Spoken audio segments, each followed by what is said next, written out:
Communist கட்சி ஒருபோதும் தாவேக அமைச்சரவையில் பங்கேற்காது என சிபிஐ எம்பி சுப்பராயன் தெரிவித்தார். ஈரோட்டில் செய்தியாளர்களை சந்தித்த அவர், ஆட்சிக்கு வெளியே இருந்து மட்டும் ஆதரவு அளிப்போம் என்று கூறினார். அதனால் இப்ப புதிய அரசு தமிழ்நாட்டில் இயங்குகிற நிலையில் நாங்கள் தெரிவித்துக் கொள்ள வரும்போது, தமிழ்நாட்டில் எம்ஜிஆர் ஆட்சி காலத்தில், அப்பொழுது ராகவானந்தம் தொழிலாளர் துறை அமைச்சராக இருந்த காலத்தில் ஒரு சட்டம் இயற்றப்பட்டது. 2 ஆண்டுகளில் ஒரு தொழிலாளி 480 நாட்கள் வேலை செய்திருந்தால் அவரை நிரந்தரப்படுத்த வேண்டியதில்லை, அவரே நிரந்தரமாகி விடுவார் என்று சட்டம் கொண்டு வரப்பட்டது.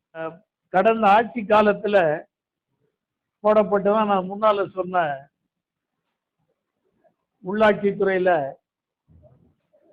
இடத்த பூரா இனி பர்மனன்ட் எடுக்க மாட்டோம், ரிட்டையர்ட் ஆன பிளேஸ் வேக்கண்டா இருந்தால் அதை வேக்கண்டா வைக்க மாட்டோம், க்ளோஸ் பண்ணிடுவோம், யாரையும் இனி எடுத்துக்கொள்ள மாட்டோம் என்று போடப்பட்ட அரசு ஆணையை, திமுக ஆட்சி காலத்தில் போடப்பட்ட அந்த அரசு ஆணையை இந்த புதிய அரசு ரத்து செய்ய வேண்டும் என்றும் கேட்டுக்கொள்கிறோம். இதே அரசு வாக்குறுதி கொடுத்திருக்கு, தாவேக அரசு, விஜய் வாக்குறுதி கொடுத்திருக்காரு. அவுட் சோர்சஸ்,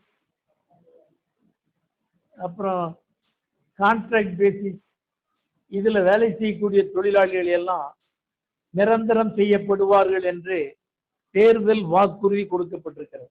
இதனுடைய வடிவம் எப்படி இருக்கும் என்பதை ஆகஸ்ட் 10 அந்த கூட்டங்களில்